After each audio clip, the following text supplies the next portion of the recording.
In the tapestry of life, where every thread holds a story, America in Black and White emerges as a haven for the voices echoing through the heart of our communities. In this podcast, we wade through the rivers of our collective experiences, celebrating the vibrant hues of change brought forth by the whispers of hope and the roars of action. It's more than just a conversation. It's a journey into the heart of our society, illuminated by the light of those daring to dream and do. Join us, and let your voice be the melody that guides us toward a dawn where every color finds its place in the masterpiece of our shared destiny. Together, let's paint a future brimming with the positives that dwell in our minds and the actions that shape our world.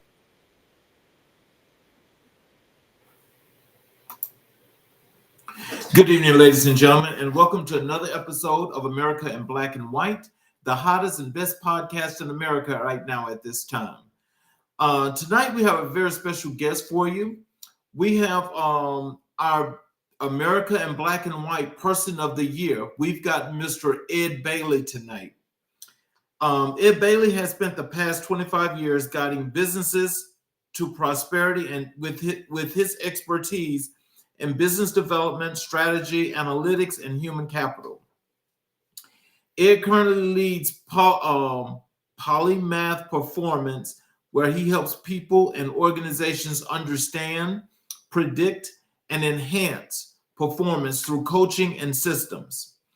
Ed has experience and expertise as a corporate leader, McKinsey, Google, LinkedIn, and Cisco, an entrepreneur, a sports agent, and in public service as a school board member in California and a trustee for his alma mater, Michigan State University. Ed received his master's in business administration and a master of arts in education from Stanford University and a bachelor of science degree with a dual concentration in mathematics and finance from Michigan State University. A native of Chicago, Illinois, Ed is based in Northern California, where he lives with his wife and daughter. Ladies and gentlemen, I bring to the show our 2024 America in Black and White Man of the Year, Mr. Ed Bailey. Hello, sir. Hey, Charles. It's good to see you. How's it going? Oh, all is well. How have you been?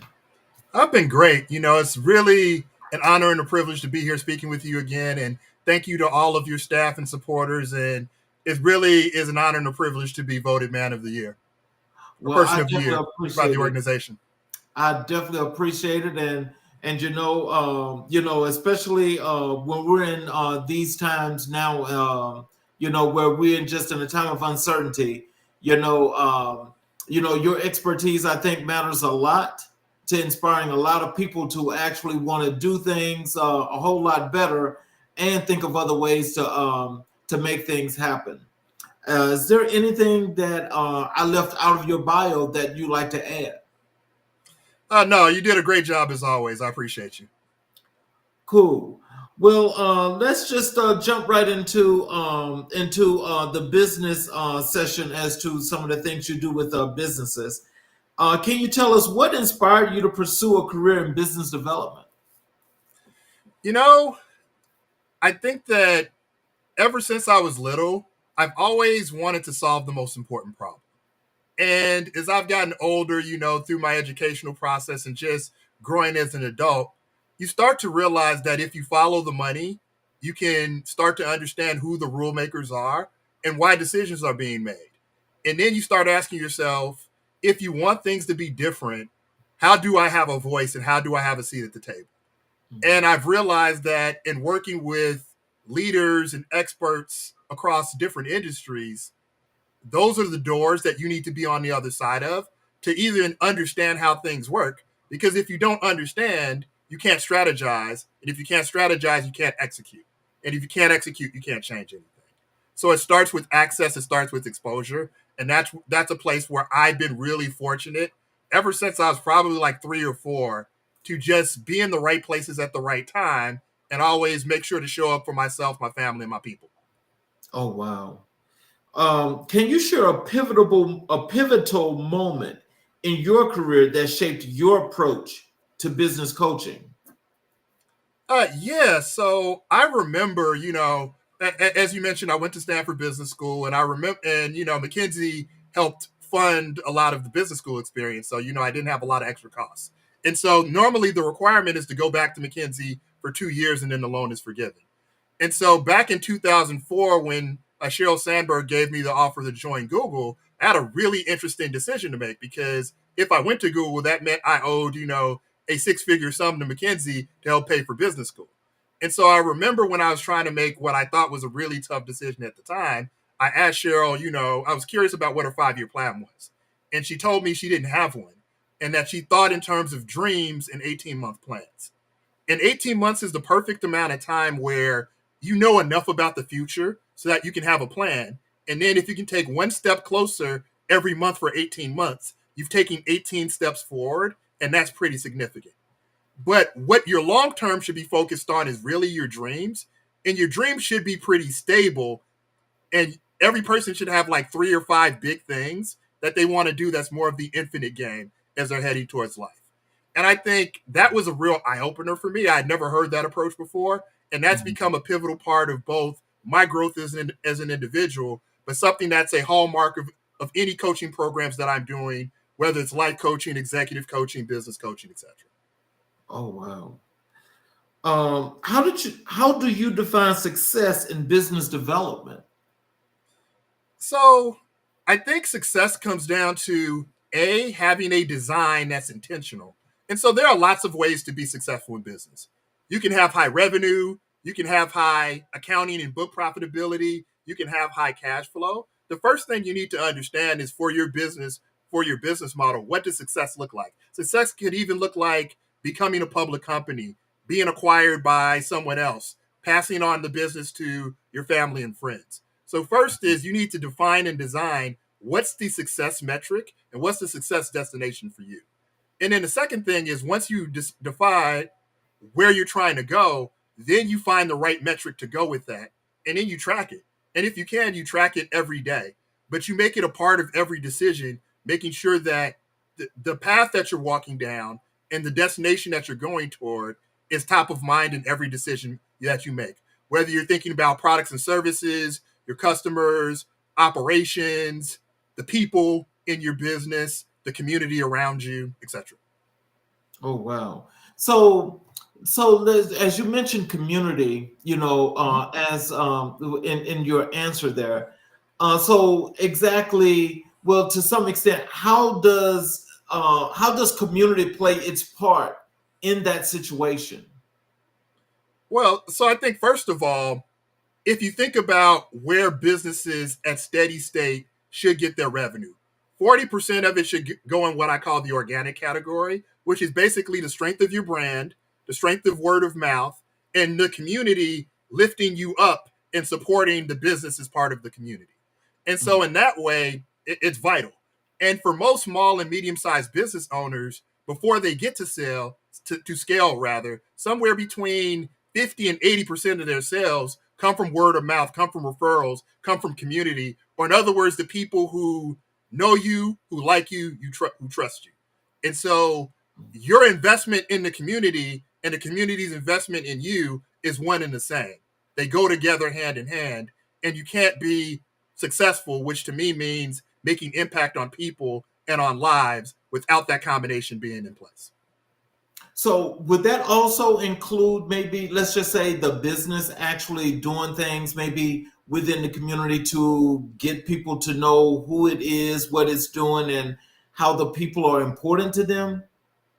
Yeah, absolutely. Because, ultimately, I've talked about this before, but in order to have a successful business, you need to be able to generate net new customers and you need to be able to deliver what they want. And in order to deliver what they want, you have to be with them and you have to come to them on their terms and really ask the question, okay, people, organizations, what are your biggest problems? How would you like them solved? What's the value of those solutions to you? And so one of the bigger mistakes that I see people make when they're thinking about going to business or scaling the business is that it's about their approach or their company's approach and not about their customers' approach and their users' approach. And so the best advantage any business can have is utilizing its local community to partner, to learn, and more importantly, to serve. Because ultimately, being in business to me is just another form of service.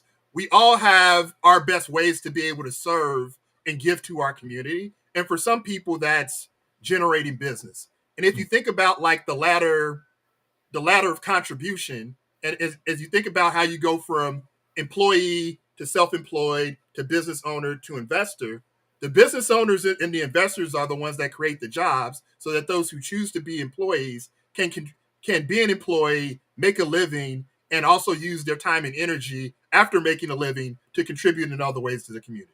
So I think it all goes hand in hand, but someone has to create the jobs and the opportunities for the 95% of people who aren't business owners. And so that 5% who are business owners have a tough job and a different type of contribution. And the puzzle has to just come together ultimately, I think. Mm-hmm. So, what are the key skills required for effective business strategy? Yeah, so I think I talked about this a little bit earlier, but it starts with you have to solve a problem for a specific identifiable group of people. And so in that process, you have to do your research. You have to really be passionate and really have deep understanding and also deep commitment to the continuous solving of the problem. Because if you only want to solve the problem once and move on, someone else is going to come along later, understand that audience, put more effort in, solve the next problem, and knock you out of business.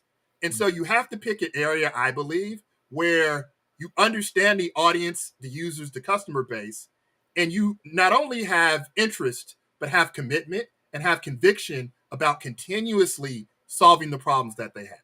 So that's first and foremost. I think the second thing is once you have a problem, you have to develop a solution to that problem that's satisfactory. And that's where you have to go in the lab and spend the time and do the deep work in private without the praise, without the rewards, to really make sure that the solution you have is meaningful. And then once you have that, then you have to be really, really good at sales and marketing because people don't magically find you. You aren't going to magically be discovered. You aren't going to all of a sudden be the number one brand in an industry, in a niche, in a space. You have to go earn that right by putting yourself out there. And I always tell people the starting point is everyone has family, friends, and a network. All you have to do once you have that problem to solve and once you have a solution is go to your network and say, look, I'm really excited to share with you that I've been focused on this problem. I have a solution. Here's my solution. Do you know anyone who could utilize this solution?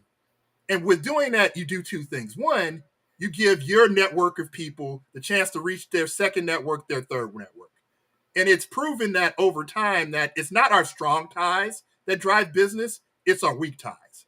And so the more people you can just let know, this is what I'm doing, this is what I'm passionate about. I'm not asking anything of you, but if you happen to know anyone who might be a fit, feel free to recommend them if you trust me and if I've earned that right to do so. And a lot of times what will happen is some people in that network of 10 or 50 or 100 or 1,000 are like, oh, that's me. Can you help me? And so then you get the opportunity to prove your solution works. And if you do a good job, you get a testimonial. And then that testimonial feeds into the machine.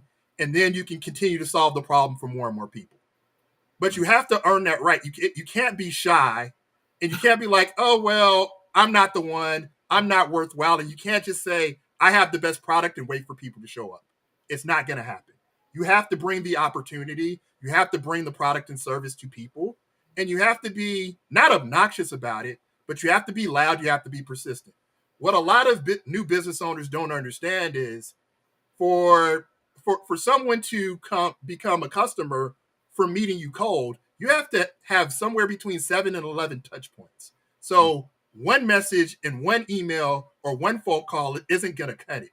You have to be persistent because people mean well and people want to do the thing to help themselves, but they're busy. I'm sure we all have 100 hours a week that we're awake to be able to accomplish what we want to accomplish in life.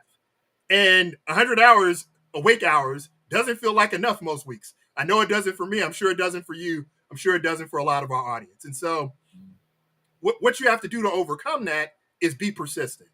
And one of the things I've been studying is studying the art of how do you learn things? How do you get to be an expert? How do you know things? And I've recently discovered that learning is really the science of stopping the process of forgetting. And so just understand that even an hour after you have a thought, half the thought is likely gone. Mm-hmm. And so imagine a day going by, imagine a week going by. So it's your job as a business owner to be front and center with your problem, your solution, and its benefits to the audience in order to even have a chance to become successful. And then once you can generate revenue, your job is to generate that revenue with an efficient operational structure so that it creates cash and shareholder value out the back end so you can continue to invest in your contribution to the business, to your family, to the community. So, a follow-up question to that, because those are really good points that you just made. Like, let's just say for the last 5 years coming forward, how does that look like for small to medium-sized businesses going forward?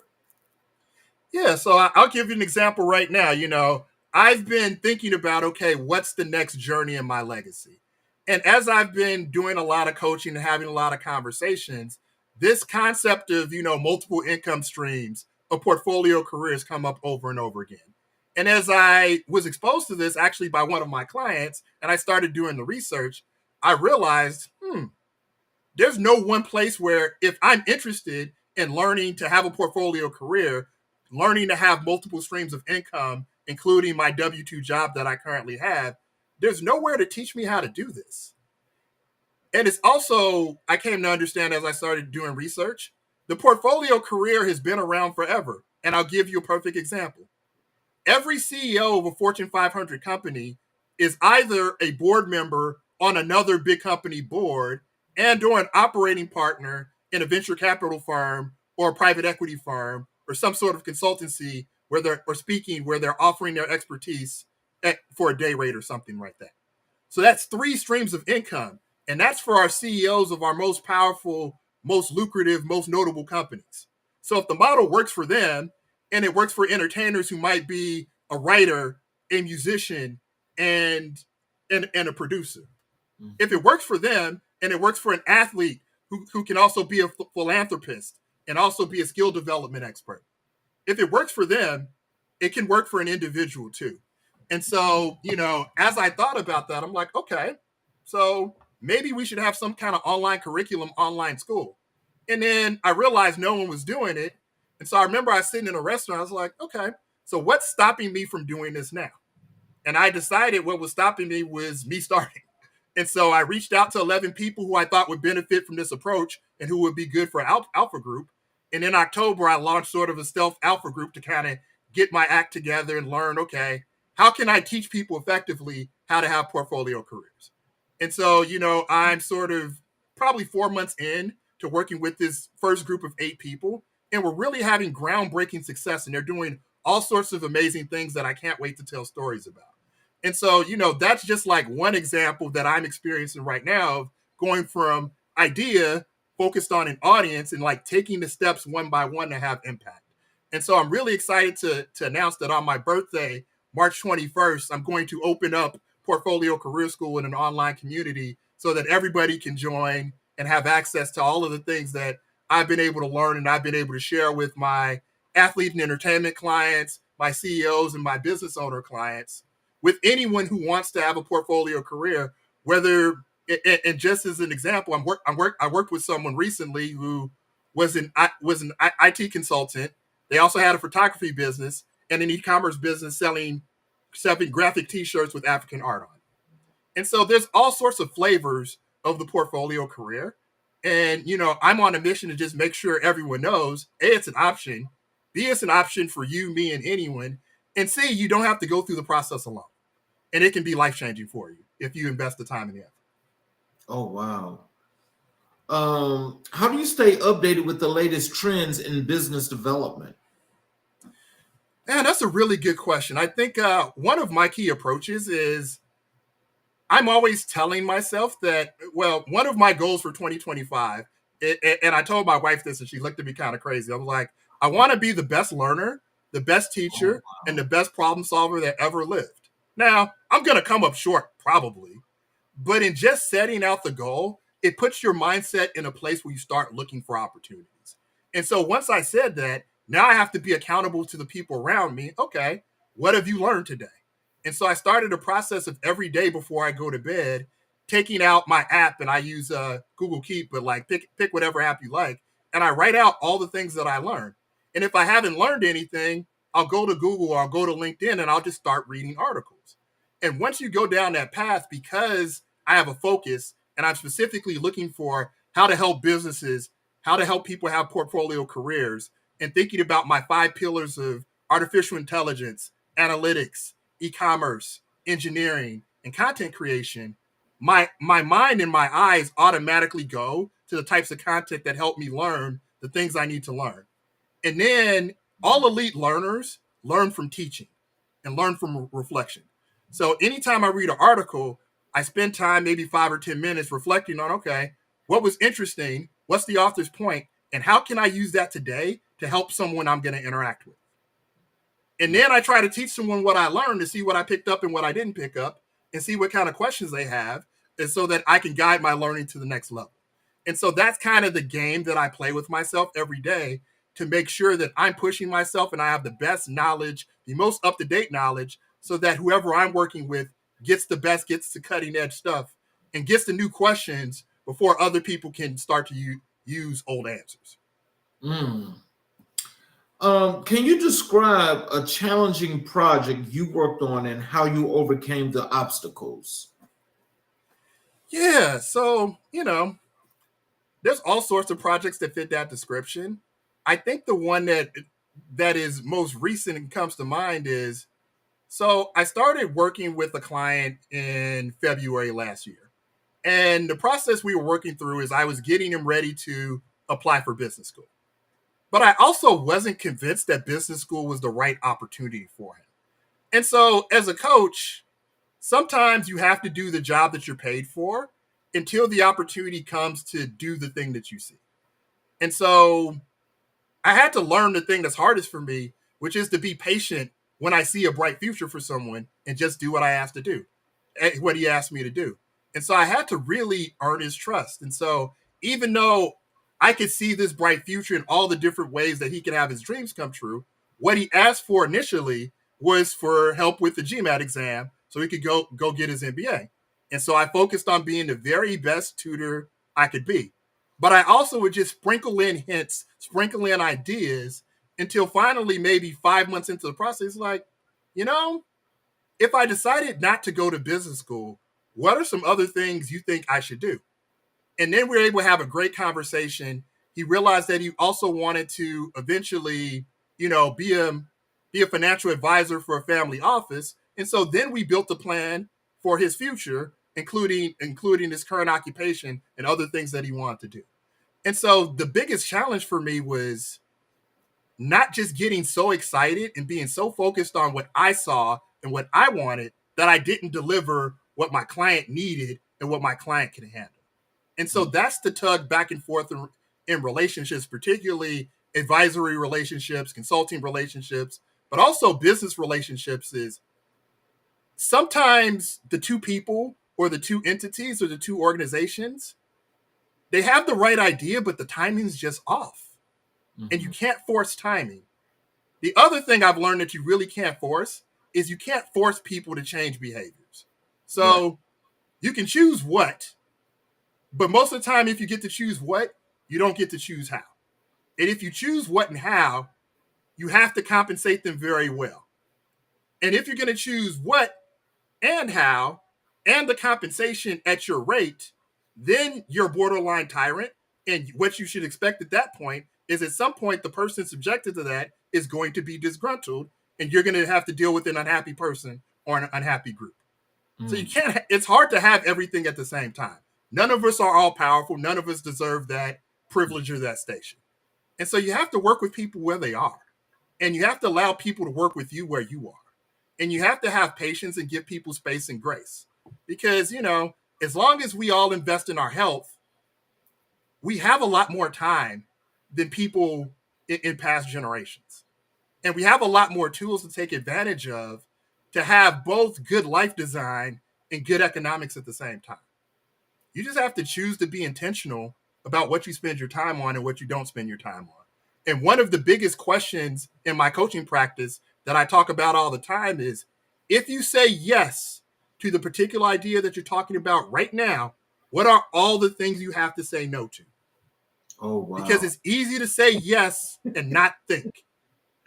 Yeah. But it's better to say no and think and come back and say yes later. But where we stress ourselves out is we said yes to stuff we wasn't supposed to say yes to. And I know that wasn't grammatically correct, but it is what it is.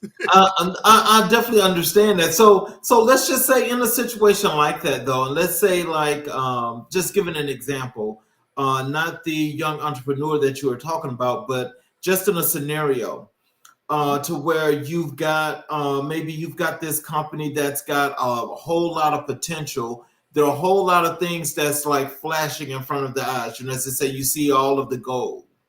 But it's not really gold, it's probably glitter. But with all the opportunity and upside that's there, what are some of the things that they should be thinking about, in order to filter out the yeses and the nos, especially the nos? Yeah, so first, I think the default answer should be no. Like, if you have a mission where you're an entrepreneur, it's going to take most of you to get there. Because there are hard things coming. You just don't know what they are. You don't know the shape. You don't know the form factor. And you likely haven't been trained to solve them. So you're going to need help. And it's going to be hard work and it's going to be a lot of learning. So whatever excess energy you have at that moment, you're going to need it. So it's like, the animals in our nature that store nutrients, store food for the winter when the food's not going to be available. If you don't store, you're going to starve. And so if you're on a big, important mission, first you have to take care of yourself. Because if you're not alive and you're not healthy, you're going to run out of runway and you're not going to make it. So burning out is the number one reason why people and why businesses fail.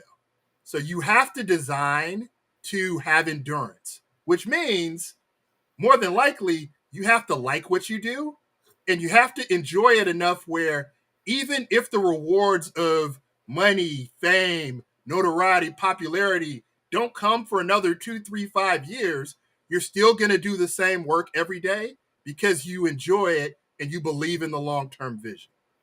I like that because that almost sounds like just the thing of the positive reinforcements that you keep in your mind, that you keep pushing. And if you keep pushing because this is what you like, everything that you're doing, I mean, hey, it's probably something good, but the eventual is going to happen. Yes. And, the stories that we get of successful people is that life happened on a line in a linear way. The actuality is it was a whole lot of this and then the up, and we got to see it all the way near the top. That's not the real story. Right. And so, and with social media, we see that real story, honestly, less and less. And so we start looking around and thinking, well, am I the only one that's not successful? And it's just not true. So you have to have an internal compass and build an internal system to guide your actions and your behaviors, because those are the things that you can control. And if you guide your actions and you guide your behaviors with intentionality, then you have to accept the results. And if those results aren't the results that you want, then you have to change your intentions, your actions, and your behaviors, or else you're operating in the definition of insanity. What role does innovation play in your business strategies? Well, it plays a strong role because within innovation, you have to find a way to be different from all of the other people, organization, entities that are offering similar solutions to similar audiences. And so the beautiful thing about the human race is we always evolve. There's always the next thing. And frankly, I'll make my spiel about AI and artificial intelligence right now. It's generative, which means it learns from the people using it. So particularly if we in our community are not active and avid users of all the tools of artificial intelligence, guess what? They aren't going to learn our way of thinking, our experiences, our wants, our needs, our desires, our challenges. And when the mathematical models spit out the results, they aren't going to be inclusive or conclusive because we didn't participate in the process. So artificial intelligence, just like any other technology in its early stage, is clunky, it's ugly, it's goofy, it's hard to understand. But it's here, and it's going to be here for a long time. And frankly, it's been here for 10 or 15 years, but that's a different discussion. Mm-hmm. But you don't want to be a late adopter to a technology that is going to change the way we live. You want to be early, and particularly when the technology learns from its user base, you want to be the teacher. Mm-hmm. Because if you're not, when you go to it for the answers aren't going to be for you. And that's going to have grave consequences regardless of administration, regardless of politics, regardless of sociology. So how do you balance short-term goals with long-term business strategies? Yeah, so you know what's funny? I was having a conversation about balance today, and I really think the view when I hear the word balance, I hear evenness. So I want to be spread evenly across a few things. I want to promote the concept of equilibrium, which is a choice of investment. And so there are going to be many, many times where in the short term, you have to over-invest in something. Like you have to invest 80% in sales or 60% in human resources or 70% in cleaning up your operations or 90% of your money in a new capital investment, a building, a machine, a technology, etc. So in the short term, your investments are going to be massively uneven. But over time, you want to get to the right distribution. And so the first thing is for a business over time, you have to know what the right distribution is for your business. And I'll just give an example. For most businesses that are at maximum scale, you should get 40% of your revenue organically, 30% of your revenue from email and text communication, 20% of your revenue from paid ads, and 10% of your revenue from partnerships, referrals, etc. But most businesses start in that organic spot with 80 or 90 or 100% of our revenue coming from there. But you can't fix the other three all at the same time. Mm-hmm. And so at some point in the short term, you might say, okay, I have a large email list, but I'm not using it well. So you might spend 70% of your effort getting that email list right for 6 months. But then you have a system in place, and now it can go back to its equilibrium. And then you can say, you know what? I really want to learn how to do Facebook ads and TikTok ads and YouTube ads. So you might spend 70% of your time there, but for like 3 or 4 months until you get that in systems and in lines. Mm-hmm. So I like to talk about MVP in terms of most valuable problem. When you sit down and you think about your business and you think about what's the problem that's keeping me up at night? What's the problem that is keeping my team and my employees from being productive? That's the problem for a set period of time that you should be spending 60, 70, 80% of your effort on until it's solved once and for all. And that's the thing. If you try to spread too far and try to solve 12 problems at once, you don't solve any of them ever. They just keep coming back up over and over again. It's better to prioritize and pick the most valuable problem and then just knock it out the box. Mm-hmm. And have it done, have it settled, have a person own it, and then go to the next chaotic problem. Because that's the process of life. Mm-hmm. We have chaos, we have opportunity, we bring order, then we have success. And then there's more chaos. And then there's opportunity, and then there's order, and then there's success. So it's clockwise. Yeah, it's clockwise. What advice would you give to someone starting a career in business coaching? Ooh, well, I think the first thing is, I'm guessing people want me to say something about coaching, but I'm going to be consistent. The thing that stops most business coaches is not that they don't know how to run businesses, is that they don't know how to sell, they don't know how to market themselves. And guess what? I don't know how many universities you can go to and get a sales degree, but I'm pretty sure it's under 20, and I'm pretty sure it's under 10. So take that as you will. So sales and marketing is probably the most important skill, particularly digital marketing in a modern age. And you can't get a degree on it. And even if you could, it'd be obsolete because particularly the digital marketing space is moving too fast. So you have to find a way to invest and learn something outside of a school environment. And that's the real test. And I can replace business coach with many other occupations, and the answer would be the same.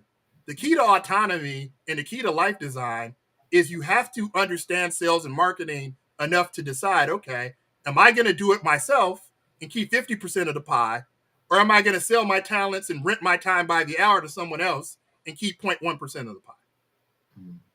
Wow. And at different phases in life, either one of those choices could be right.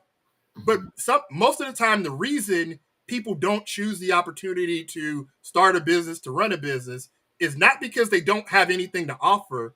It's that they don't know how to turn it into money. But that's a skill you can learn, and you aren't at any disadvantage from the person who went to every private school, every Ivy League school, and has 5 degrees. So how do you measure the impact of your coaching on your clients? Well, honestly, I don't measure it, but I do ask a question at the end of every session. And the question that I ask is, what was the most useful thing for you out of this session? And the answer to that tells me everything. Because if their answer relates to the goals that we had for the session or the goals that we had overall, I had impact. And if the answer was something new, that's a learning opportunity for me, I also had impact. And if they have trouble answering the question, I did not have impact. So that's the first level of feedback that I get right away. But the bottom line is, I have an understanding of, in terms of like revenue and lifetime value, at what point I've had a successful relationship. And I know the number pretty exactly. So I know that if I can get a relationship to that revenue number, then I've been successful economically. But that's really secondary. The primary impact is I need to know that the goals that we decided on together at the beginning of our coaching relationship, that we're meeting them session after session. And not only in like our weekly sessions, I have a model where I want people to call. I want people to text. Because if our sessions are on Thursday and the most important problem you have is on Monday, I want to talk to you on Monday. And if I can spend 5 minutes with you and it changes the arc of your week, that's real impact. And so I don't get to judge impact. My customers, my audience tells me if it's the right answer. Because if I'm saying the right thing on social media, I'll get views, I'll get likes, I'll get comments. If I'm coaching effectively, they're at the end of every session able to tell me exactly the impact I've had, and I get the monthly renewal. If those things don't happen, then I go back in the process and we have candid conversations of, okay, what could I do better? What could you do better? Is the timing just off? And sometimes in life, the timing is just off. And sometimes I suck. I mean, it is what it is. I won't tell you I'm a perfect coach. I'm definitely not that. But at the end of the day, I've learned to just ask instead of assume. Did I do what value did you get? Wow. And no one has an incentive to lie about that. Right. If you didn't get value, but you tell me you did, the only person you're hurting is yourself. And if you did get value and you don't tell me, then I don't know what to focus on. So you're not helping there either. Oh, wow. So can you share a success story from your coaching career? Now you're asking me to name drop. So No, don't name drop, but you can just a client. Yeah. So, I have one right now. I've known him for 15 years. I remember because he was a part of a program I started at Google. And as he transitioned through life and realized, you know what, a corporate career is not for me. My talent is really in the creative space and in writing. He took a lot of risks to bet on himself. And throughout his process, I've been an advisor for him and helping him, figure out, okay, with my talents, with my abilities, how can I use them to have the life that I want? And I'm very proud of him because he recently came out with his second book. It's doing very well. Actually, I think as I'm on this podcast right now, he's in a city in the South doing a live book stop. And Oh, wow. the most important metric for me of his success is he gets to live life on his terms. He gets to communicate his message without it being filtered. And every day he has the opportunity to wake up, think about the world, think about what he wants to write about, and share his ideas with the world in a way that's appropriate and unfiltered. And as a writer, as a creative, I think that's the ultimate. And so, I've been a tiny little part of his success, but I also know I've had some impact because he thanked me in his acknowledgments at the end of his book, and I didn't ask him to. So I was like, oh, okay. I guess I am making a difference, because you never know. We've been friends for so long. We don't have the conversation. Hey, man, am I making a difference in your life? But you see those moments, and you see the smile, you see the freedom, and more importantly, like his audience sees the lightness, sees the freedom in what he's doing and what he's saying and how he's understanding the world around him and adapting to it. So, what are the common mistakes businesses make in their development strategies? Okay, so common mistake number one, they don't spend nearly enough time with their audience to make sure that the solutions that they're thinking about are not only solutions that the audience wants, but the solutions that the audience is willing to pay for. Because wanting something and being willing to pay for it are two totally different things. It sounds like just one step, but it's often at least 3 or 4 steps. And so you can't have a business if you can't generate economic value. And so the first thing is make sure that your answer is something many people or many organizations are willing to pay for. So that's the first thing. I think the second thing is as they get that first group of people who are very much like them to buy the product and buy the service, they start getting winner's curse and thinking, okay, everybody's going to buy my service for the same reason people exactly like me are buying the service. But over time, the people who are going to buy are going to become less and less like you. And so unless your customer avatar or the audience that you're going after adapts to be not so much about you, but about the real audience and the needs of today, you're going to fall behind. And then someone who relates to them more effectively through communication, through scalability, through marketing, through sales, is going to take the customers that could have been yours. So mistake number one is making things that people don't want to pay for. Mistake number two is assuming that you are your audience for too long of a period of time. And then mistake number three is focusing so much on operations without making sure that every dollar you invest in expenses, you have to get a multiple of that dollar back in revenue, or else you're going to go out of business. And so, getting too fancy with delivery, again, without getting paid for it and without having an opportunity to be paid for it. And then the last thing is most entrepreneurs are extroverts. They like being around people. So the first thing they do when they start getting revenue and they start building a business is they start hiring a lot of people. But every time you hire a person, you aren't hiring their salary. You're hiring a 30 to 40% multiple on top of that for expenses, infrastructure, things like that. And if things go south and revenue gets lumpy, that's the hardest expense to remove. So you should only add a person when it's very clear that there's an immediate path to get 3, 4, 5x their total costs, not just their salary, but their salary plus 40%. So take the amount you're going to pay someone, multiply it by 1.4, and then think to yourself, can I generate 5x the revenue based on that person? Because if you can't, you should think twice about making that move right now. I was just going to ask that question. How do they actually calculate what that salary is going to be and how it spreads from a budget perspective as to what it applies to the business? And so, as you say, however many times you have to look to do that, you have got to figure out if you're really going to make that money. So let's just say let's just say, things going well. We've got Mr. Entrepreneur. He's building. Things are looking good. So everything is looking really peachy right now. So he decides that he wants to bring on two people. He wants to bring on two people, but the revenue that he has could be like for right now, but not long term.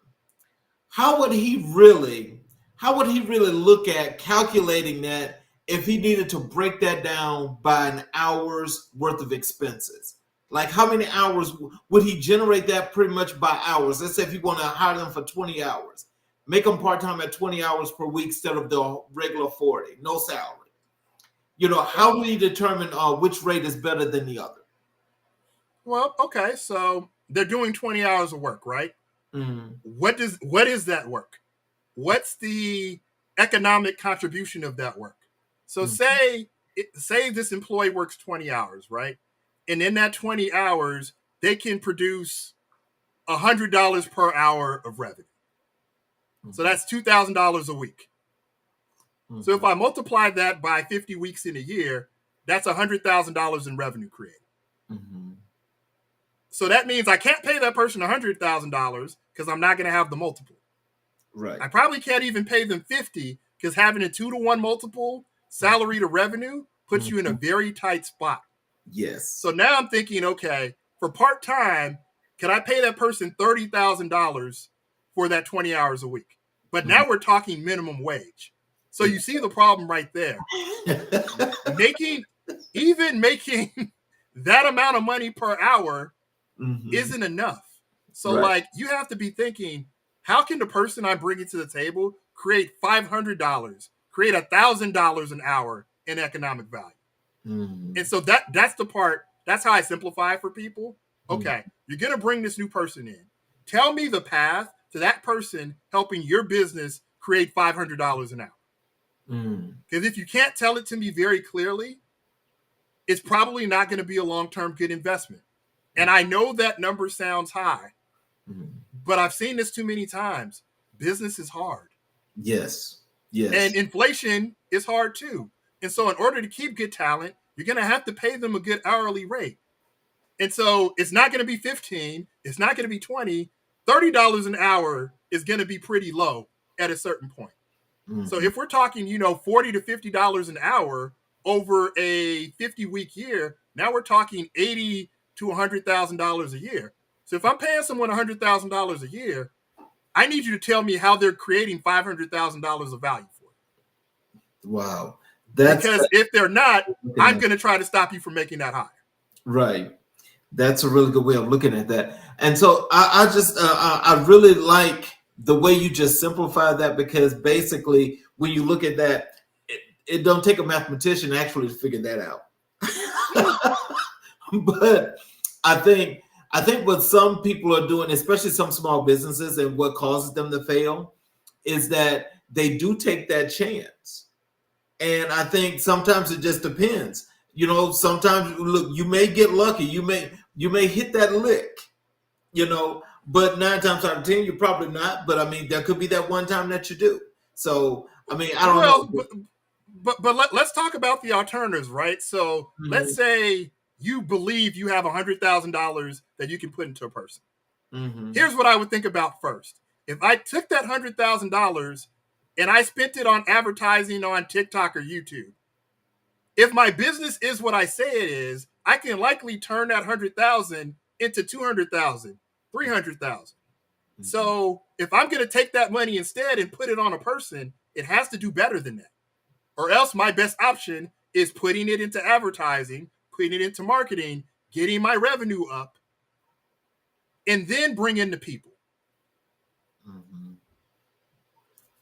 But bring in the people when it's so big that it's obvious to where to put the expense. So how do you tailor your coaching approach to different industries? Well, so, I mean, ultimately, my approach comes down to 3 things. Number 1 is I have to help the business owner understand, does the basic simple math that we talked about in their current business model actually work? Because if it doesn't work, they don't have any business trying to pay for me. What they should be doing is spending money on sales and marketing and investing to make sure they can turn $1 into $2 or $3 or $4 or $5. That's the fundamental concept of business. If you can't do that with a system consistently, there's no need to hire any other help. So your first job is to make sure you have a very good process of turning $1 into 2, into 3, into 4. Mm-hmm. Then when you need help so you taken $1 and you've turned it into 4. Now it's okay to take one of those $4 and reinvest and try to turn that $1 into 4. And maybe that's when you go hire me or some other kind of expert to help you with a particular part of your business. But the first part I'm going to do is I'm not going to walk into a situation where I can't do my job effectively. And if you can't create new customers, then you can't afford not only me, you can't really afford anyone. So what I'm going to tell you is, okay, here are some simple things I would suggest you do to strengthen your sales and strengthen your marketing pipeline in order to be successful. But customers only come from 3 or 4 places.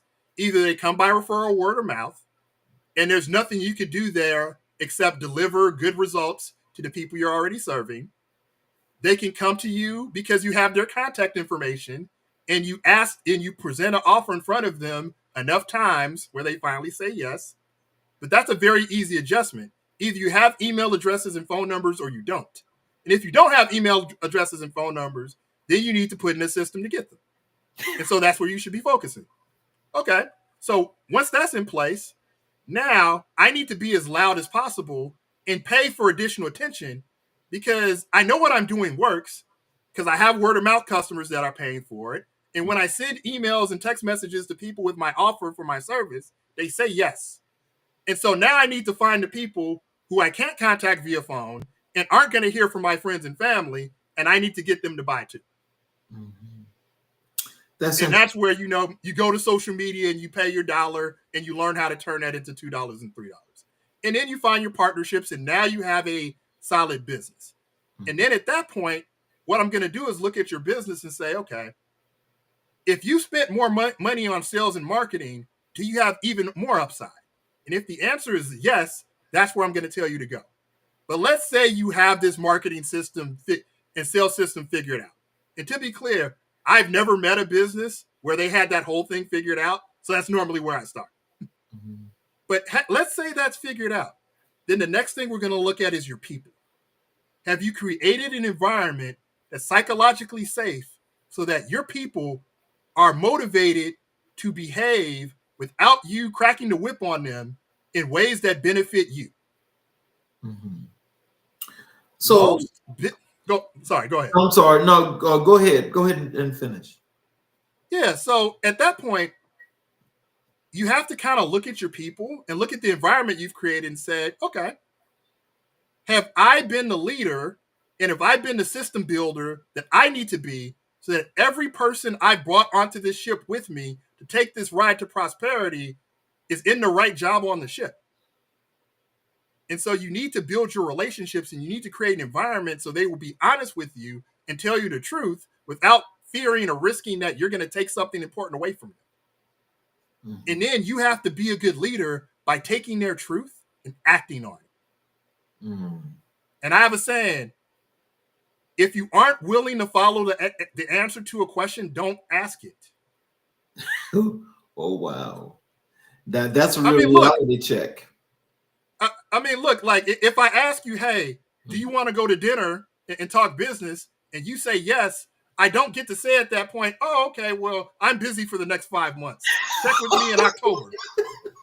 That sounds ridiculous. Oh. Like, don't do that. If you can't talk in 6 months, like, hey, Charles, listen, I love you. We're doing great work. I'm real busy right now. Let's reconnect in October. Like all of these like courtesy questions that we're hoping people say no to, like that's goofy. Stop. If you ask a question, you have to be willing to accept the answer.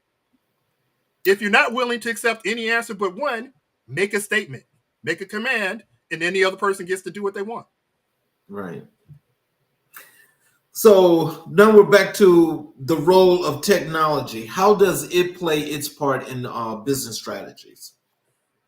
Well, so I think another mistake people make, but it's less painful in most cases, is they jump to technology before they have the prototype. So you should not be picking a technology to help you with a part of the business unless you found a manual way to do it. Because most technologies aren't perfect. There's no technology that can mimic 100% of what any person or any organization or any group would really want to do. And so you have to have spelled out in very minute flowchart level detail exactly what your process, what your policy, what your procedure is. And then you have to have people try to do it manually. And then when you look at the system and say, okay, this part right here is where we get stuck because, I can come up with an idea, I can write the headline, but the person who's writing the body of the email, they take too long. So all the emails that need to go up pile up on this person. So then you get to make a decision. How do you solve that blockage? Do you solve that blockage by adding more people or do you solve that blockage by technology? And that's where you should go, okay, let me see what kind of technology that's out there that can solve this problem without adding people. Because for me, adding people should be a last resort. And humans should be doing what only humans can do. If there's technology that's out there to do something, guess what? Technology doesn't complain. Technology doesn't ask for a raise. Technology doesn't call in sick. And technology doesn't give you a headache. And so in the modern business, if there is technology that can do 80% of your job and you can modify your procedures to change that other 20%, yes, find the technology. But you have to be precise in what you want that technology to do and how much value it is to you so you can pay the right price for it. Because the technology might exist, but if it costs $100,000 and it's only worth $5,000 to your business, then I guess you got to do it manually. But if the technology costs $50 and it's going to create $10,000 in value, easiest investment ever. Mm-hmm. But if you don't have the answer that you're trying to improve already, you have no business researching technology. Oh, wow. And what often happens, and I've seen this with so many of my clients and other business people, is they hear about the technology, they get excited, they buy it, they try to force it into their business, and it had no business being there. Mm. And now you got a sunk cost. Wow. And that's what you don't want to do. So, how do you handle resistance to change in business development? Well, I mean, first, I expect it. Like, look, if someone's been successful and built a business, unless they're coming to me already in extreme pain and anguish, they have things about their business model that they love that have gotten them to where they are that they don't want to change. So if I want someone to change behavior, I have to present a case that is so clear that new behavior gets them so much more than old behavior that it's worth the change. Change costs a lot. Change costs a lot of money. Change costs a lot of time. Change costs lots of energy. Change costs lots of effort. So the change has to be meaningful, and I have to be able to prove it. So that's how I deal with change. I have to listen to the person. I have to listen to the team. I have to figure out what is going on that's so painful that they're ready and willing to do almost anything to have a different result. Mm-hmm. And then you can talk about options and they can pick the one they prefer and they go. But if I can look at a business and I think the problem is talent, but the CEO loves the people he hired, I'm just going to fight with the CEO. And either I'm going to get fired or it's going to be painful. There's probably another problem that they see is big. And my job as an advisor is to solve their most important problem until they ask me, you know what, Ed? You've done a really good job of solving my problems. What problems do you think I should solve next? Mm-hmm. Then I can lead the dance. But it's not my business. Right. It's their business. Mm-hmm. They earn the right to make any decision they want, even if I think it's not the best decision at the moment. They earn that right. They're taking the risk. If it goes bad, it's not going to be on me. It's going to be on them. And if it goes well, it should go to them because they took all the risk. And so my job is to help them change what they want to change. And then if they ever ask, have ideas that are above and beyond their own. But that's something I had to learn and mature in over time. You know, when I was younger, I was like, man, you know, this is so clearly the right answer. What gives? And then people would take my answers 4 years later and change, but someone else would get the benefit. I was like, you know, what did I do wrong? I was right, but it didn't happen. Why? And when I studied why, and I just started looking at people, when I started looking at myself, I realized people will only change what they want to change. So that's the first criteria. I, as a partner, as an advisor, as a consultant, as a coach, as a whatever, I have to figure out what they're ready to change. And then I have to help them figure out, okay, is that worth it? Because sometimes they want to change something that, you know, isn't much value. And so I get to present the case and I get to educate. Like, my job is to educate. My job is to create a series of solutions. Let them pick. And then if they want me to help implement, I can. But it's not my business, it's theirs. Right. And once you start from that place, the conversations get easier. Because you're really listening for their pain and their anguish, and not for like, ooh, I'm excited. I see a cookie I want to eat. No, it's theirs. Let them lead the way and then help. Can you discuss the importance of networking in business development? I mean, here's the ultimate thing, right? You want to know the person that can help you before you need help.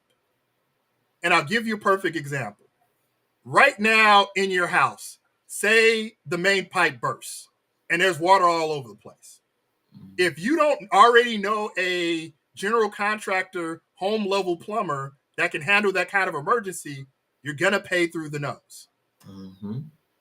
But that's going to happen in most people's houses at some point. So, maybe I should know that person and have them in my speed dial and have a relationship with them so they can give me a better than emergency rate when the thing that's going to happen eventually happens to me. Mm-hmm. So if I'm an entrepreneur and I'm a business owner, I should already know great lawyers, great accountants, great tax planners, have great relationships with multiple banks, great marketers, great salespeople, great operations people before I have the problem. Because if you know the right person, you can fast track your way to the solution. And I give a common question. Okay, so say you're going to the club and you want to get into VIP. What's the best path? A, pay for the best VIP booth. B, walk into the club for normal price and get invited to someone else's VIP booth. Or C, sit in the owner's booth. What's your answer? B. You want to wait to get invited? You don't want to be in the owner's booth? Well, of course I want. I would love to be in that booth, but if I'm not in that group, then I don't expect that. Oh, I'm just going to walk in and say, "Hey, I'm here," because right, 10 times out of 10, I won't get in. Right, but you don't have to do anything special to be in the owner's booth except know the owner.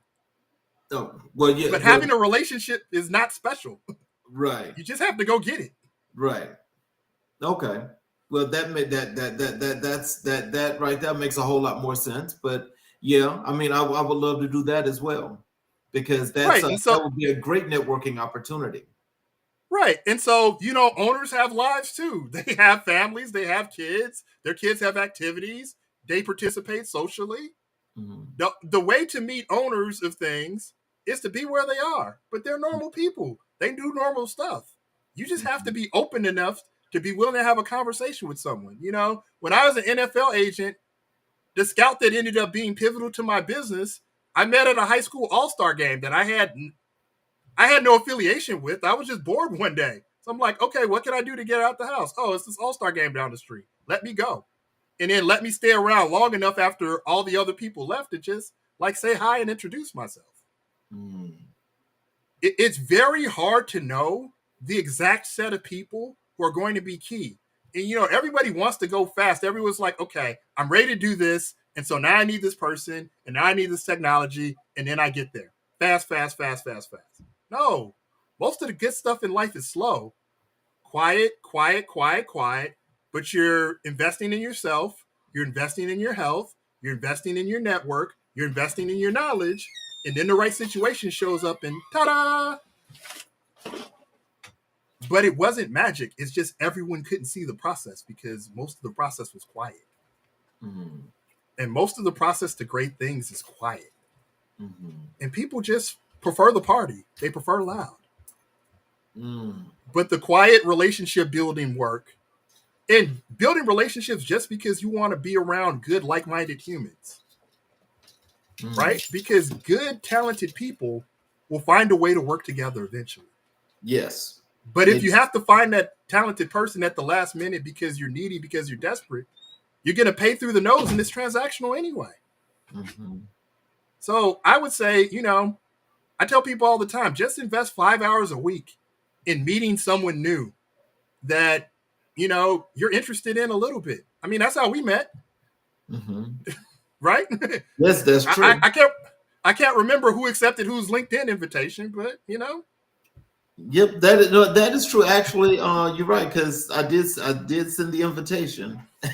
Right? You sent the invitation, and I said yes, and I followed up, and then we had a conversation. I didn't even know you had a podcast. Right.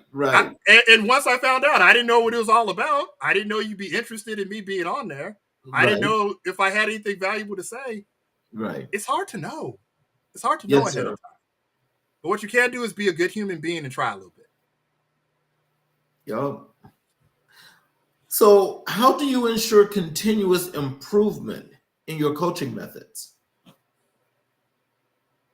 I invest time. So I remember right around when we talked last time, actually when you reached out to book this one, I basically set a goal for myself. I want to spend, in my case, 20 hours a week learning how to be a better coach. Because frankly, I've never studied coaching.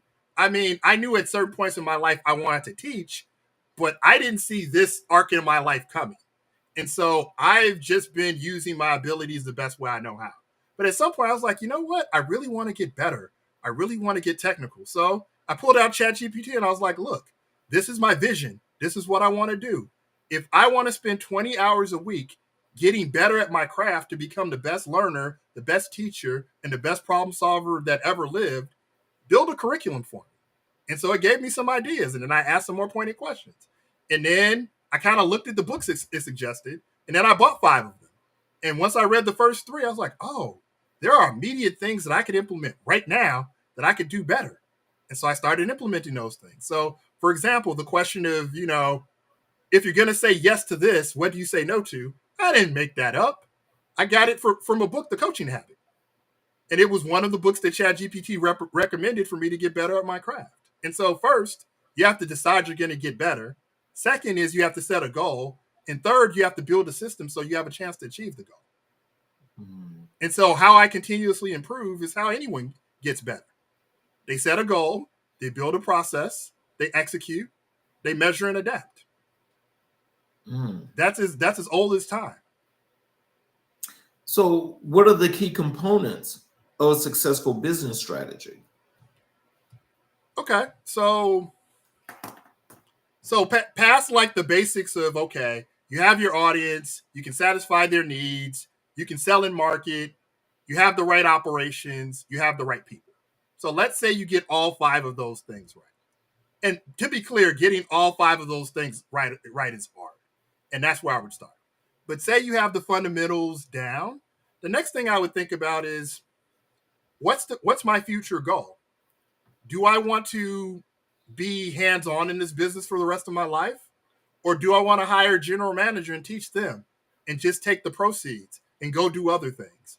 Do I want to sell and be acquired? Do I want to be a publicly traded company? Do I want to spend more time with my family and friends? Do I want to give back to the community? Like, once you have the business structured where you have your audience, you have the problem, you can solve it effectively, you can find new people to serve, your operations are good, and you have the right people working in the right areas, then you can dream really big and figure out what's the next way I want to have impact on the world, and then start designing and building systems and getting more people or making more investments so that you can go after one of the other 3 to 5 dreams that we talked about in what I call the Sheryl Sandberg method of planning your life. So, how do you keep businesses? How do you help businesses identify and leverage their unique strength? Okay. So I think the biggest thing is, so first I ask them what they think that strength is. And then I ask them to prove it themselves, and then they'll give me a speech. And then I'll ask them for 3 or 4 of their customers to talk to. Because if it is really their strength, what they say and what their customers say will be the same thing. Mm. And so often, what they say and what their customers say are not the same thing. And that's where the first opportunity is. And so then I can come back to them like, oh, by the way, thank you for exposing me to these customers.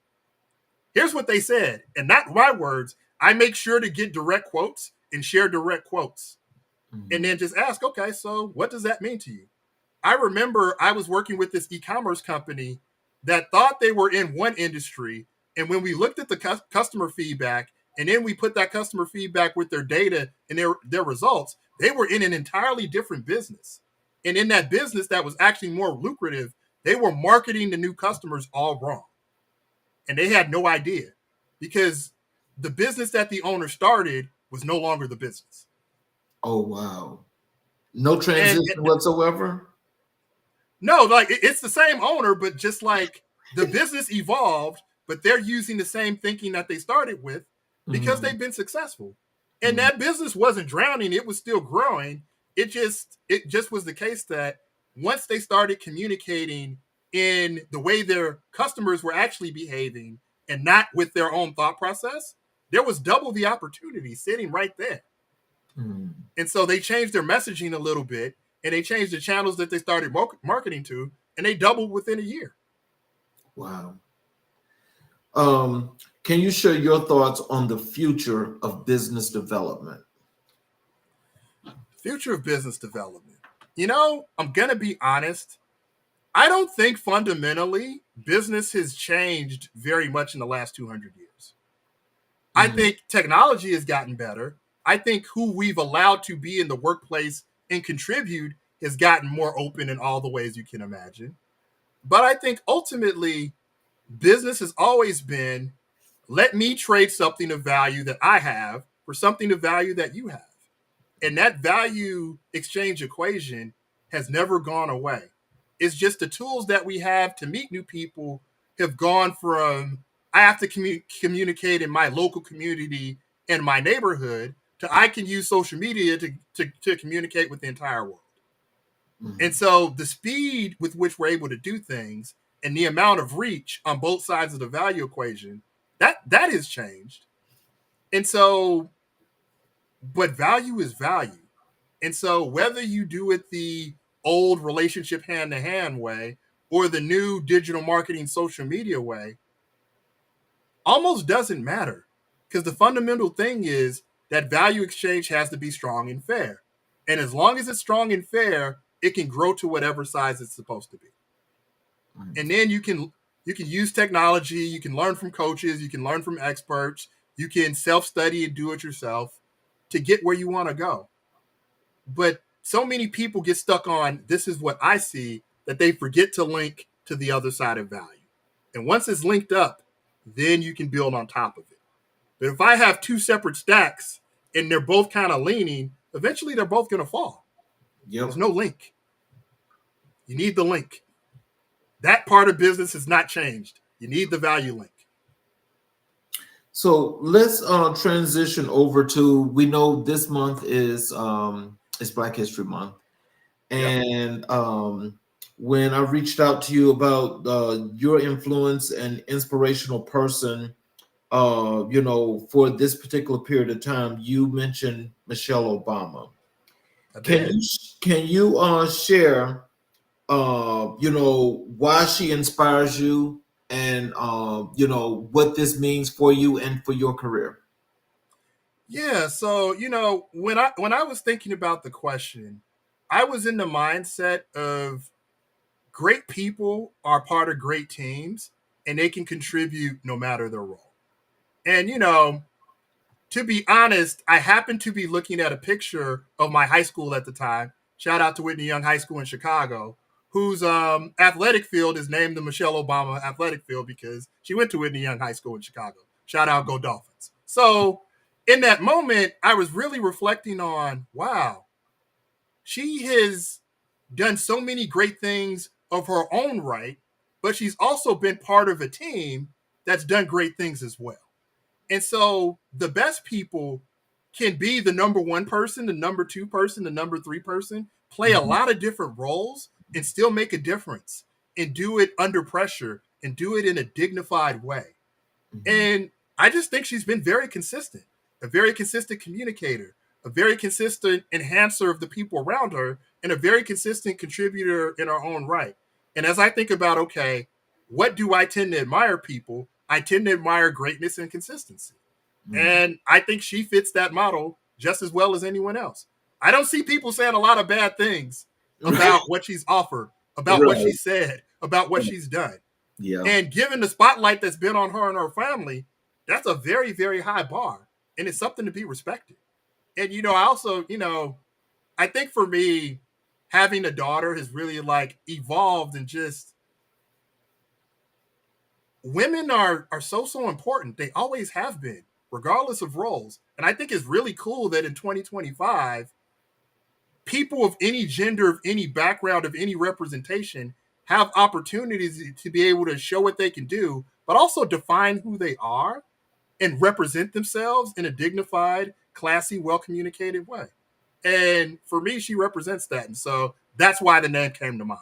I know it might not be like a conventional name that people think about when they think about Black history, but Well, no, but see, and again, that's one of those things that's very, that's an objective thing, because I mean, for everybody's influenced in a different way.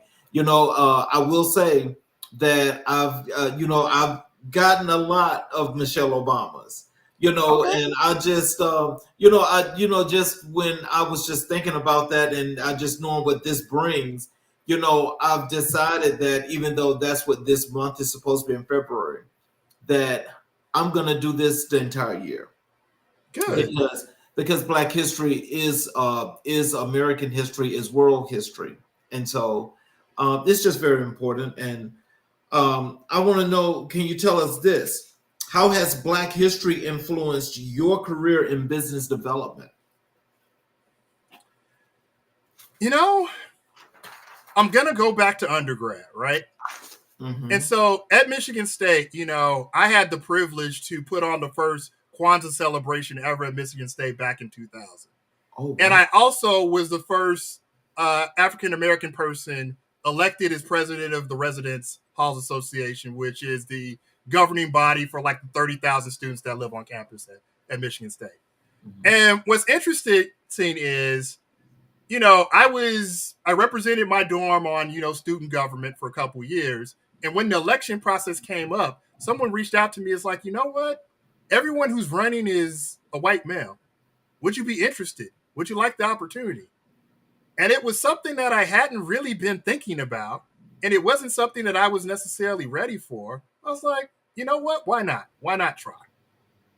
I'm capable. Like, if I can win, and then if I can do a good job, it might open doors for the way people see other people. And so, I ran, and I guess my speech was effective because I got elected. And I learned a lot in that year being head of student government. And there were more after me after I did a decent job in my role. I wouldn't say I was spectacular, but I was good enough to open the door and let people know that, okay, someone who looks different than the norm can come in, can do an effective job, and can be part of the process. And so for me, I'm so thankful for all of the people who have been first, because it inspired me in those moments when, given the environment, given the situation, I had to be first, to not be afraid, but also to know what to expect. And in my case, to be okay with it in most cases, and just go see what happens.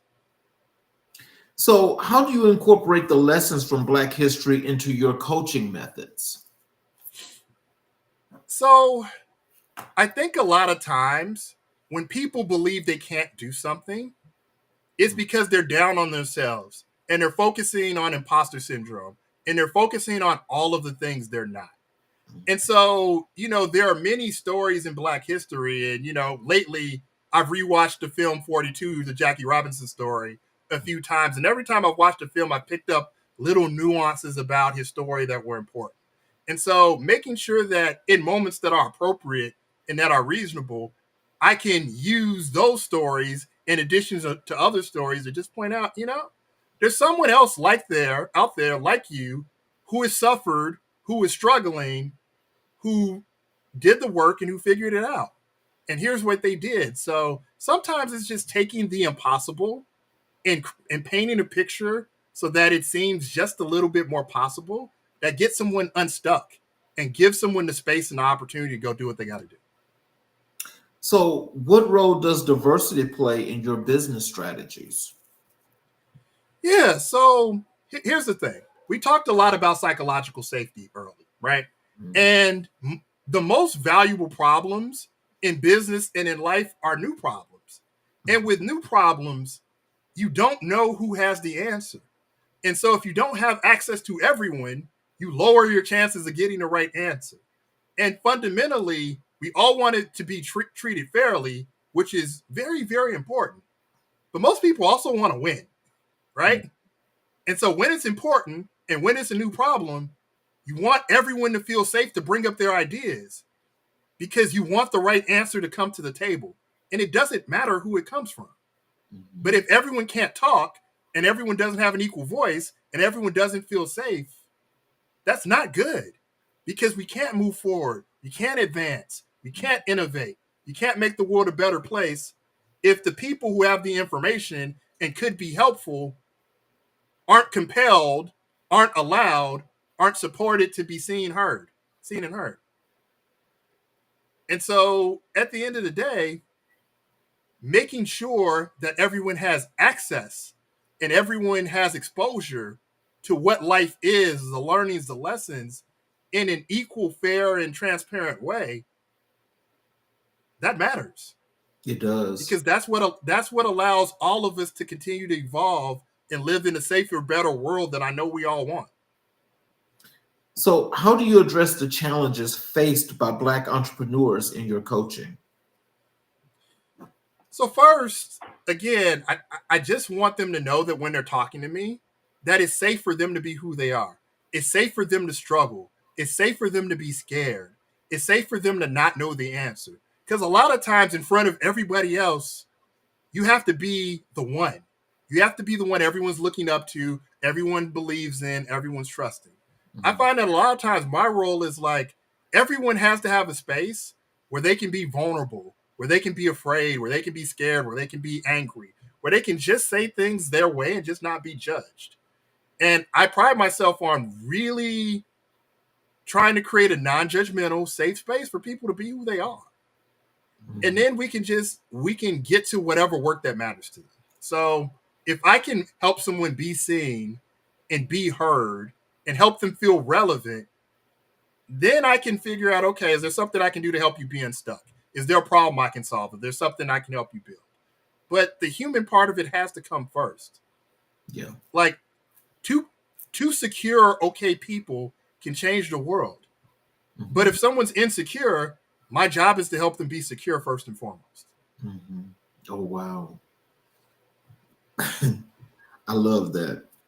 And I think that's most likely the reason why, as a coach, that you are so successful, because there's not a lot of people that can make people feel comfortable or make people just realize some things that either they need to look at, some things that they can do, and why they should do them. I mean, it takes a special person to actually be a part of somebody's life or somebody's world when it comes to doing major things like this. And I'm sure that your clients are very, very lucky and very appreciative of you. I hope so. I try. I do my best every day. Sometimes my best is a 2 out of 10. Sometimes it's a 10 out of 10. But hopefully, even on those days where I only have 2, hopefully that 2 is valuable in some way. Can you discuss the impact of Black-owned businesses on the economy?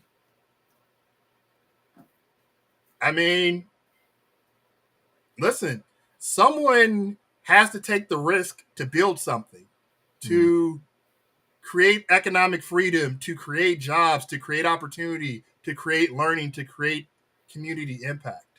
And so business ownership and Black business ownership is very key to communities, because we still live in a world where, cultures and people of different backgrounds aren't equally dispersed. There are lots of pockets of congregations. And so particularly in areas that are predominantly Black, having people to look up to of all trades, of all contributions is important. And again, as we've talked about, being a business owner is hard. But having an example to look to learn from, is so much a better experience versus trying to have to figure things out on your own. And I've been down the road where I didn't have those people to look up to because my parents and my family didn't know them. And so I had to go out and build those relationships on my own. But that's why I'm passionate about giving back. That's why I'm passionate about relationship building. That's why I'm passionate about coaching. I want to be the person I wish I had in my teens and my 20s to the next generation. Because I know the next generation, with all the technology, all the tools, all the access, all the new rules, they can do even more if they're just equipped with the rules of the game and someone they can be around and ask questions to, who actually wants to be helpful instead of compete with them. Yep. You're so right. Again, that is so true. Oh boy. How do you celebrate Black History Month in your professional life? That's a really good question. I wasn't expecting that one. I'm going to be really honest. I don't think about it in terms of celebratory, but what I do think about is someone's looking at me and I don't know who. And so the very best thing I can do is represent myself and my family and my community the best way I know how. So, when I'm walking my daughter to preschool, just making sure to have conversations, to give people space to let me know who they are and what they're up to, and give me the opportunity to share the same. So it's just about being aware and being present so that you can contribute, because, you never know. You never know what you're going to do or what you're going to say that's going to impact someone. Like, the reason I was excited to come on here again is, people found it valuable. But if I don't come on these platforms and I don't communicate and I don't take the risk of putting my ideas out there, I can't fail if I don't take the risk, but I can't impact successfully either. So impact is where it's at the end of the day. So I guess my focus, you have to do something memorable and something that matters to be a part of history. And so in order to do that, you have to be present. You have to be able to see clearly so that you can do something meaningful. And so for me, a lot of the month has been around slowing down and just making sure that I create space for people, and that when I'm in an environment, I do something that matters. I do something meaningful, and I do something intentional.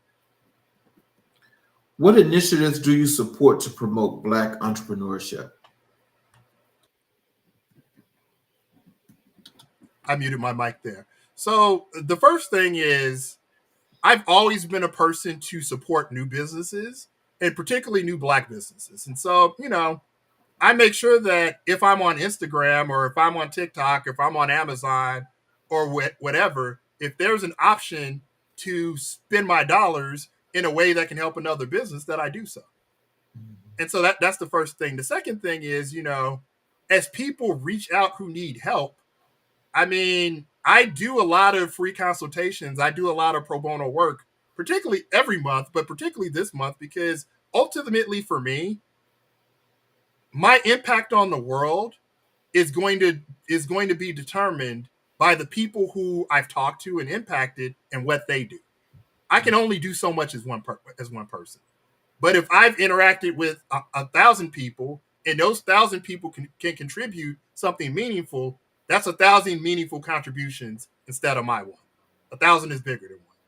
And so it's really just a focus and a hyper focus, I guess, this particular month, on making sure that if there's someone in need who's raising their hand, that I make myself available to them. How do you ensure inclusive inclusivity in your business development strategies? Well, I think the first thing is I measure it, and the second thing is I have conversations with everyone I work with all the time. Is okay. Have you thought about everything? Does your approach exclude someone that could be or should be included? So I think the bottom line is you have to talk about it in order to be about it, and you have to be about it in order to do it consistently. And so one of the roles I kind of play in my work in my life is I have the opportunity to be spicy, to be controversial, to ask the question that most people won't ask under the guise of coaching or curiosity or what have you. But since I'm in the rooms, someone's got to do it, so it may as well be me. In closing, Yeah. what are some of the things you'd like to leave with our audience? If there's contact information, social handles, what are the things that you want them to know? Yeah. So, I mean, so I'm going to avoid the social. Well, okay. So, I mean, obviously, you can look me up on LinkedIn. That's probably the easiest place to find me. My Instagram handle is Polymath Coach. On Instagram, Instagram is a social media network I probably spend the most time on. But like above and beyond that, my phone number has been on LinkedIn for probably 8 years. No one really ever uses it. And it's not up there for you not to reach out. So I'm comfortable talking to strangers. I'm happy to have most conversations. There's nothing to be scared of or intimidated about. I'm a normal person just like everybody else. But at the end of the day, you have 100 awake hours just like I do, just like everyone else does. Make them count. Well, for those of you that are watching the show, I want to thank you all for watching, but also I want to thank you, Ed, for blessing us again, for the information and the inspiration that you have shared again, which is very, very positive. It's very lovable and it's very much so needed, especially at these times where we are right now. I could not be more excited, than having a guest such as yourself on the show. And again, it's the thing that's to be highlighted is, you were voted the person of the year last year. And I'm more than sure that when things are running at the end of the year, I'm sure that you'll probably be in that running again. But I really, really appreciate you coming back to the show because you provide inspiration and a knowledge that most people yearn, that don't know, as you mentioned during the show, they don't know how to find it. They don't know how to ask those questions. They don't know what to do. I really do appreciate you for being here for that because, it really makes a difference. And so as we strive to build communities and to be more of a resource for the audience and people that are out there that feel like there's no outlet, I just want to thank you because it really matters. Anytime, any place, anywhere. You can text me anytime. You need an emergency guest. You need someone to talk for an hour and not know the questions ahead of time. I got you. Yes, sir. And for those of you that are watching on the YouTube channel, if you haven't subscribed and hit the notifications button, please do so. And we definitely appreciate the support, but also you'll have the opportunity to catch every show live, but you'll also be able to go back and watch all of the previous shows as many times as you'd like. And I'm sure you're going to love the content. And I want to thank you all for a wonderful week and let you know that we will be back next week for another great set of shows. Thank you again, Ed. Thank you, everybody, for watching. You guys have a wonderful weekend. And we'll see you next week on America in Black and White.